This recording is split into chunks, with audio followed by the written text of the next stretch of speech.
দিছপুৰ আৰক্ষী জালত পৰিছে কুখ্যাত প্ৰবঞ্চক আৰু আৰক্ষী জালৰ পৰা প্ৰবঞ্চকটো সৌন্দৰ্য যোগী গাড়ী ভাড়াত লৈ বিক্ৰী কৰাৰ অভিযোগ আৰু নিশা পাঞ্জাবাৰীৰ পৰা গ্ৰেপ্তাৰ কৰা হয় সেই প্ৰবঞ্চকটোক দিছপুৰ থানাত ৰুজু হোৱা গোচৰৰ ভিত্তিত গ্ৰেপ্তাৰ কৰা হৈছে সৌন্দৰ্য যোগীক দিছপুৰ আৰক্ষী জালত পৰিছে কুখ্যাত এটা প্ৰবঞ্চক আমি আলোকচিত্ৰ আপোনালোকক দেখুৱাইছো আৰক্ষী জালত পৰা প্ৰবঞ্চকটোৰ নাম হৈছে সৌন্দৰ্য যোগী সৌন্দৰ্যই গাড়ী ভাড়াত লৈ বিক্ৰী কৰা বুলি অভিযোগ উত্থাপন হৈছে আৰু শেহতীয়াকৈ দিছপুৰ আৰক্ষীৰ জালত পৰিছে সৌন্দৰ্য যোগী বিভিন্ন সময়ত এইদৰে প্ৰবঞ্চনা কৰি আহিছিল বহুজনক নিশা পাঞ্জাবাৰীৰ পৰা গ্ৰেপ্তাৰ কৰা হয় এই প্ৰবঞ্চকটোক দিছপুৰ থানাত গোচৰ ৰুজু হৈছে আৰু সেই ৰুজু হোৱাৰ পাছতে সমগ্ৰ বিষয়টোৰ সন্দৰ্ভত সোধা পোছা তদন্ত আৰম্ভ কৰিছে আৰক্ষীয়ে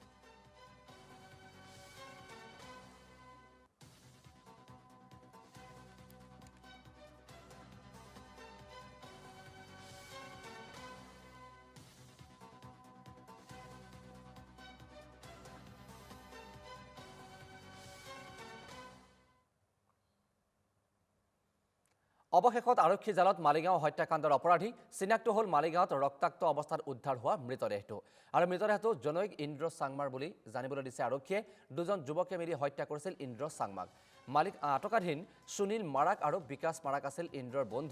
বন্ধুৰ ঘৰত খানা খাবলৈ গৈছিল ইন্দ্ৰৰ সৈতে দুই বন্ধুৱে একেলগে কৰিছিল সুৰাপান আৰু সুৰাপান কৰি উঠাৰ পাছত